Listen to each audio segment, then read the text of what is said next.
नमस्कार दोस्तों, आप सभी मित्रों का मेरे YouTube चैनल रियल कहानियाँ 2.0 पर स्वागत है। एक दिन की बात है, महाराज युधिष्ठिर बड़े चिंता में बैठे हुए थे। उनके मन में एक सवाल बड़ा ही चिंता का विषय बना हुआ था। एक दिन युधिष्ठिर के मन में विचार आया कि क्यों ना इस सवाल का जवाब भगवान श्री कृष्ण से पूछा जाए, तो शायद मन को शांति मिले।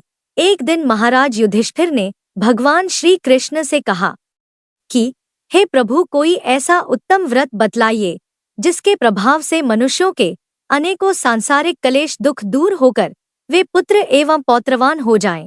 यह सुनकर भगवान श्री कृष्ण बोले, हे राजन, तुमने बड़ा ही उत्तम प्रश्न किया है। भगवान ने कहा, सुनो युधिष्ठिर, आइए मैं तुमको एक पौराणिक इतिहास सुनाता हूँ।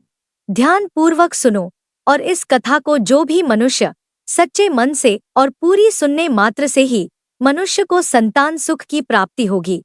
और अगर आप मेरे चैनल पर नए हैं तो कृपया मेरे चैनल को सब्सक्राइब करें। भगवान श्री कृष्ण कहते हैं कि हे राजन युधिष्ठिर, एक समय की बात है, लोमश ऋषि ब्रजराज की मथुरापुरी में वसुदेव देवकी के घर गए। ऋषिराज को आया हुआ देख करके दोनों अत्यंत प्रसन्न हुए तथा उनको उत्तम आसन पर बैठाकर उनका अनेक प्रकार से वंदन और सत्कार किया। फिर मुनि के चरणोदक से अपने घर तथा शरीर को पवित्र किया। वह प्रसन्न होकर उनको कथा सुनाने लगे।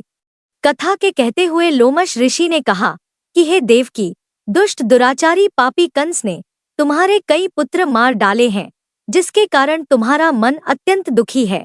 इसी प्रकार राजा नहुष की पत्नी चंद्रमुखी भी दुखी रहा करती थी, किंतु उसने संतान सप्तमी का व्रत विधि विधान सहित किया, जिसके प्रताप से उनको संतान का सुख प्राप्त हुआ। यह सुनकर देवकी ने हाथ जोड़कर मुनि से कहा, हे ऋषिराज, कृपा करके रानी चंद्रमुखी का संपूर्ण वृत्तांत तथा इस व्रत को विस्तार सहित मुझे बतलाइए, जिससे मैं भी इस दुख से छुटकारा पाऊं। लोमश ऋषि ने कहा, हे देवकी, अयोध्या के राजा नहुष थे। उनकी पत्नी चंद्रमुखी अत्यंत सुंदर थी। उनके नगर में विष्णुगुप्त नाम का एक ब्राह्मण रहता था। उसकी स्त्री का नाम भद्रमुखी था। वह भी अत्यंत रूपवती सुंदरी थी। रानी और ब्राह्मणी में अत्यंत प्रेम था। एक दिन वे दोनों सरयू नदी में स्नान करने के लिए गई। वहां उन्होंने देखा कि बहुत सी स्त्रियां सरयू नदी में स्नान करके निर्मल वस्त्र पहनकर एक मंडप में शंकर एवं पार्वती की मूर्ति स्थापित करके पूजा कर रही थी। रानी और ब्राह्मणी ने यह देखकर उन स्त्रियों से पूछा कि बहनों, तुम यह किस देवता का और किस कारण से पूजन और व्रत आदि कर रही हो? यह सुन स्त्रियों ने कहा कि हम संतान सप्तमी का व्रत कर रही हैं और हमने शिव पार्वती का पूजन चंदन अक्षत आदि से विधि विधान से किया है। यह सब इसी पुनीत व्रत का विधान है। यह सुनकर रानी और ब्राह्मणी ने भी इस व्रत को करने का मन ही मन संकल्प किया और घर वापस लौट आई। ब्राह्मणी भद्र तो इस व्रत को नियम पूर्वक करती रही, किंतु रानी चंद्रमुखी राजमत के कारण कभी इस व्रत को करती तो कभी नहीं करती, कभी भूल हो जाती। कुछ समय बाद दोनों मर गई। दूसरे जन्म में रानी बंदरिया और ब्राह्मणी ने मुर्गी की योनि पाई। ब्राह्मणी मुर्गी की योनि में भी कुछ नहीं भूली और भगवान शंकर तथा पार्वती जी का ध्यान करती रही। उधर रानी बंदरिया की योनि में भी सब कुछ भूल गई।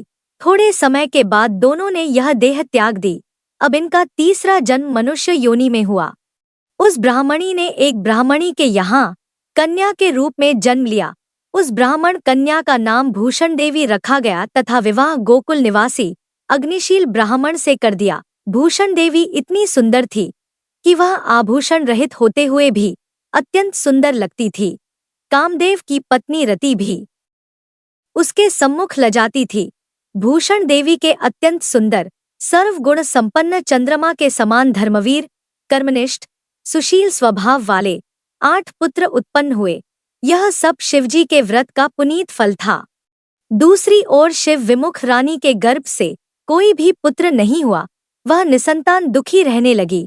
रानी और ब्राह्मणी में जो प्रीति पहले जन्म में थी वह अब भी बनी रही। रानी जब वृद्ध अवस्था को प्राप्त होने लगी तब उसके गूंगा, बहरा तथा बुद्धिहीन अल्प आयु वाला पुत्र हुआ। वह 9 वर्ष की आयु में इस क्षण भंगुर संसार को छोड़कर चला गया। अब तो रानी पुत्र शोक में अत्यंत दुखी हो व्याकुल रहने लगी। दैवयोग से भूषण देवी ब्राह्मणी रानी के यहाँ अपने पुत्रों को लेकर पहुंची। रानी का हाल सुनकर उसे भी बहुत दुख हुआ, किंतु इसमें किसी का क्या वश। कर्म और प्रारब्ध के लिखे को तो स्वयं ब्रह्मा भी मिटा नहीं सकते। रानी कर्मच्युत भी थी, इसी कारण उसे दुख भोगना पड़ा। इधर रानी पंडितानी के इस वैभव और 8 पुत्रों को देखकर उससे मन में ईर्ष्या करने लगी तथा उसके मन में पाप उत्पन्न हुआ। उस ब्राह्मणी ने रानी का संताप दूर करके निमित्त अपने 8 पुत्र रानी के पास छोड़ दिए। रानी ने पाप के वशीभूत होकर उन ब्राह्मणी पुत्रों की हत्या करने के विचार से लड्डू में विष यानी जहर मिलाकर उनको खिला दिया, परंतु भगवान शंकर की कृपा से एक भी बालक की मृत्यु न हुई। यह देखकर तो रानी अत्यंत ही आश्चर्यचकित हो गई और इस रहस्य का पता लगाने की मन में ठान ली। भगवान की पूजा से निवृत्त होकर जब भूषण देवी आई तो रानी ने उससे कहा कि मैंने तेरे पुत्रों को मारने के लिए इनको जहर मिलाकर लड्डू खिला दिया, किंतु इनमें से एक भी नहीं मरा। तूने कौन सा दान पुण्य व्रत किया है जिसके कारण तेरे यह पुत्र नहीं मरे और तू नित नए सुख भोग रही है? तेरा बड़ा सौभाग्य है। इनका भेद तू मुझसे निष्कपट होकर समझा। मैं तेरी बड़ी ऋणी रहूंगी।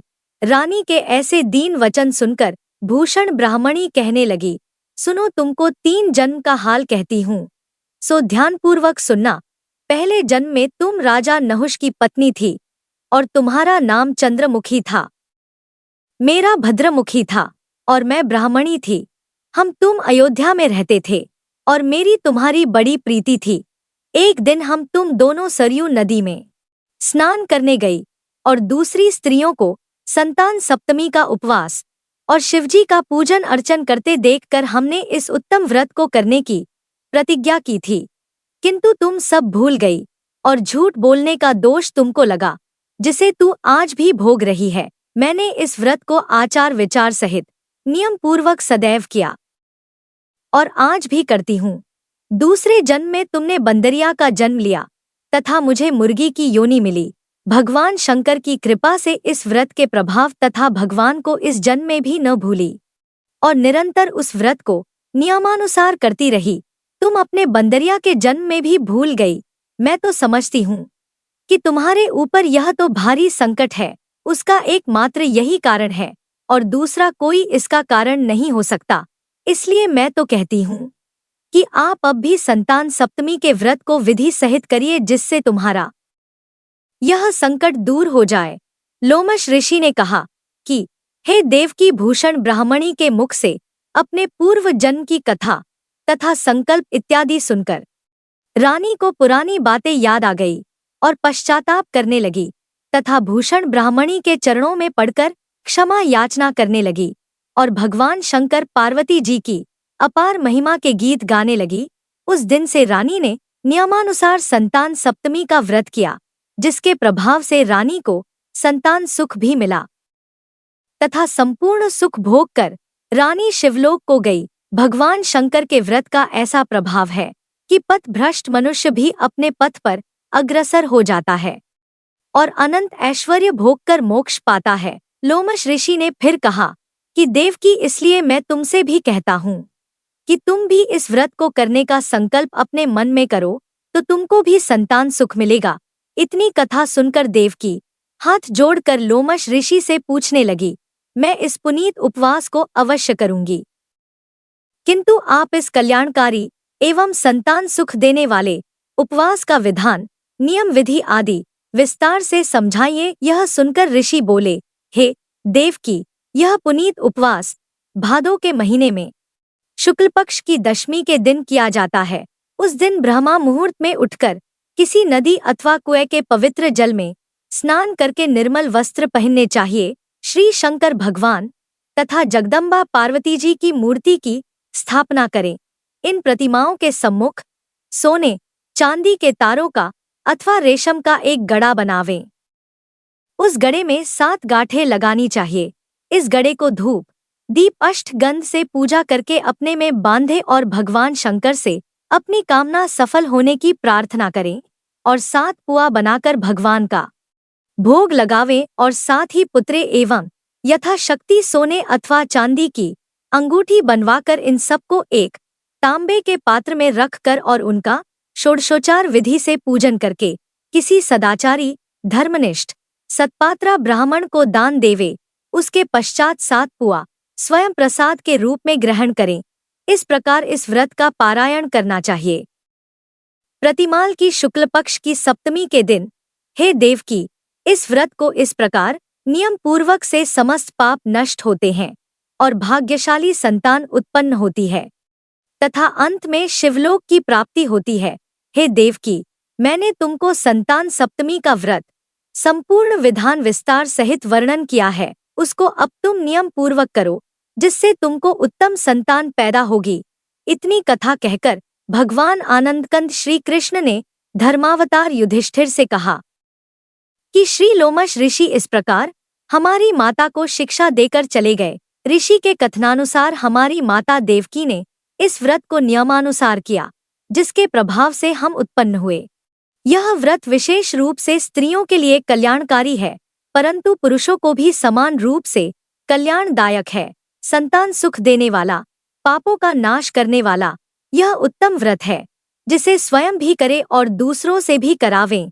नियम पूर्वक जो कोई इस व्रत को करता है और भगवान शंकर एवं पार्वती की सच्चे मन से आराधना करता है, निश्चय ही अमरपद करके अंत में शिवलोक को जाता है। भगवान श्री कृष्ण ने कहा कि यदि यह कथा मनुष्य सच्चे मन से और पूरी सुनने मात्र से ही मनुष्य को संतान सुख की प्राप्ति होगी।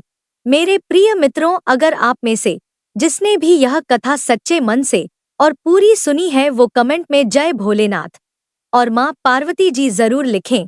धन्यवाद। भगवान आपका भला करे, सदा सुखी रहें, दूधो नहाओ और पूतो फलो। ओम नमः शिवाय। जय माता पार्वती।